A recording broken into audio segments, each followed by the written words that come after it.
think home delivering prices that. need to go down? No, I think that we need to deliver more supply, make sure the market is stable. It's a huge part of our economy. The real reason that home prices won't drop in Coquitlam, it's not demand, it's politics. It's no secret home prices in Canada are absolutely sky high. In Coquitlam, the average condo is going to cost you over $700,000, and the average detached home, well over $1.7 million. And even as experts say that affordability won't actually improve unless prices come down, nothing's really changing. Why is that? Well, it's because there's a much bigger problem at play here.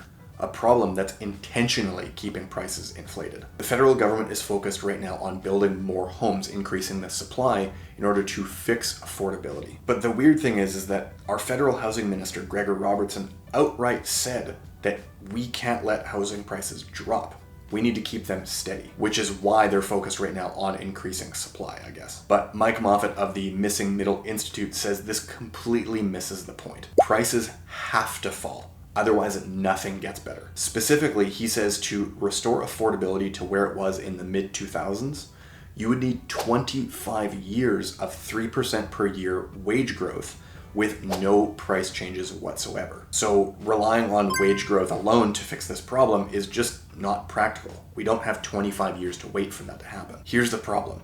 Nearly 2/3 of Canadians own homes, and many of them are relying on the equity that they've built up over the years to help fund their retirement. So any move to actually lower housing prices will directly negatively impact one of the largest voting groups, older homeowners. That makes housing policy particularly toxic and difficult to navigate, because any government that wants to be reelected can't afford to lose those voters. And there's another catch too.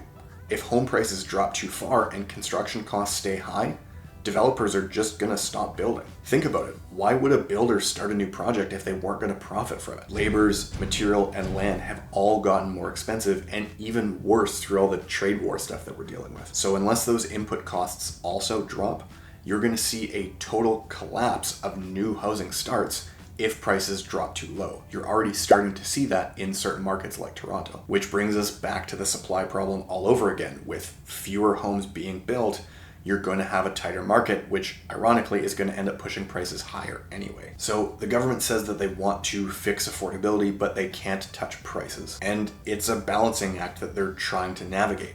They need to be able to help make it easier for younger potential homeowners to get into the market without cutting the legs out from under the older, wealthier voter base. And what about the folks that have bought their homes more recently over the past, 3-4 years? A significant drop in price could leave them actually underwater, where their mortgage amount is less than the value of their actual home. Those people wouldn't be able to refinance, they wouldn't really be able to sell without taking a huge loss, so they'd be stuck. And them being stuck means that they wouldn't be selling their homes and moving on to the next home, a next bigger home, for example. So you'd be constricting supply there too. So where does this leave us? Well, it leaves us with a bunch of half measures, basically. We talk about increasing supply and maybe limiting demand through immigration, but really affordable housing just becomes a political slogan. A slogan that doesn't really bring any meaningful progress towards actually lowering housing prices, which experts tell us that we need. So we're basically in a trap here with the big equity-rich voting population really preventing actual meaningful change from happening. And it's not even really their fault. So unless we actually start to rethink this problem, we're basically stuck in this loop. And to be honest, there isn't really an easy solution, or at least one that isn't going to cost the government a ton of money. You could look at subsidies for certain folks, or possibly government-sponsored projects, but we all know how that goes. They tend to be way over budget and take way longer than they need to, and that's after they even get off the ground to begin with. So be that as it may, housing in Canada is just gonna remain unaffordable. And not by accident, by policy, until we start rethinking how we actually solve this problem. If you're in Coquitlam or somewhere in the Lower Mainland, what would you do if you were in Carney's shoes? How would you fix the problem? Drop it in the comments below. I'm Angelo with the Atlas Group. I'll see you in the next one.